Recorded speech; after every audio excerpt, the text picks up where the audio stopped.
সরল আবর্তন ও অসরল বা সীমিত আবর্তনের পার্থক্য। সরল আবর্তনে আবর্তনীয় ও আবর্তিত বচনের গুণ ও পরিমাণ অপরিবর্তিত থাকে, কিন্তু সীমিত আবর্তনে বা অসরল আবর্তনে আবর্তনীয় ও আবর্তিত বচনের শুধু গুণ অপরিবর্তিত থাকলেও পরিমাণের পরিবর্তন ঘটে।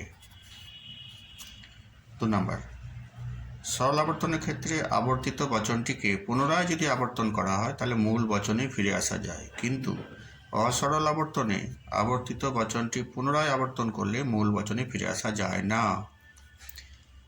আরেকটা পয়েন্ট দেখো, সরল আবর্তনে আশ্রয় বাক্য ও সিদ্ধান্ত সমার্থক, কিন্তু অসরল আবর্তনে আশ্রয় বাক্য ও সিদ্ধান্ত সমার্থক নয়। এই হলো সরল আবর্তন আর সীমিত আবর্তনের পার্থক্য, বা সরল আর অসরলের সরল আবর্তন আর অসরল আবর্তনের পার্থক্য। এরপর দেখো, এই বচনের কি সরল আবর্তন সম্ভব, বা কোন কোন ক্ষেত্রে সম্ভব? সাধারণত এই বচনে সরল আবর্তন সম্ভব নয়, কারণ সেক্ষেত্রে আবর্তনের ব্যাপ্যতা সংক্রান্ত নিয়মটি লঙ্ঘিত হয়। একটি দৃষ্টান্তের সাহায্যে আমরা দেখব এটা। সকল শিক্ষক হয় মানুষ, এটাকে আবার এটাকে আবর্তন করছি এতেই, মানে সরল আবর্তন করছি, সকল মানুষ হয় শিক্ষক। এই অনুমানটি বৈধ নয়, কারণ এখানে আবর্তনের তৃতীয় নিয়মটি পালন করা হয়নি।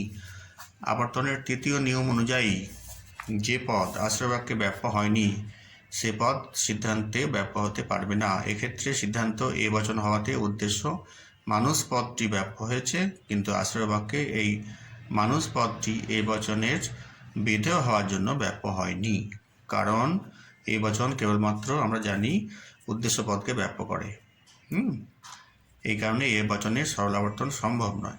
কিন্তু কয়েকটি বিশেষ ক্ষেত্রে এই বচনের সরল আবর্তন সম্ভব হয়। কোন কোন ক্ষেত্রে? যেমন, যে সকল এ বচনের উদ্দেশ্য ও বিধেয়ের ব্যক্তার্থ সমান, when the predicate is co-extensive with the subject। উদাহরণ দেখো, সকল সমবাহু ত্রিভুজ হয় ত্রিভুজ যাদের কোণগুলি পরস্পর সমান। অতএব সকল ত্রিভুজ যাদের কোণগুলি পরস্পর সমান হয় সমবাহু ত্রিভুজ। এছাড়াও আছে দেখো কয়েকটি বিশেষ ক্ষেত্র, যে সকল এ বচন সংজ্ঞার্থ জ্ঞাপক, অর্থাৎ যেখানে বিধেয় পদটি উদ্দেশ্য পদের সংজ্ঞা নির্দেশ করে। যেমন ধরো, সকল মানুষ হয় বুদ্ধিবৃত্তি সম্পন্ন জীব, সকল বুদ্ধিবৃত্তি সম্পন্ন প্রাণী হয় মানুষ। আরটা দেখো, যে সমস্ত এ বচন পুনরুক্তিমূলক, অর্থাৎ টটোলগাস, সকল জীব হয় প্রাণী, সকল প্রাণী হয় জীব, অর্থাৎ বিধেয়টি উদ্দেশ্য পদের সমার্থক বা প্রতিশব্দ, সিনোনিম।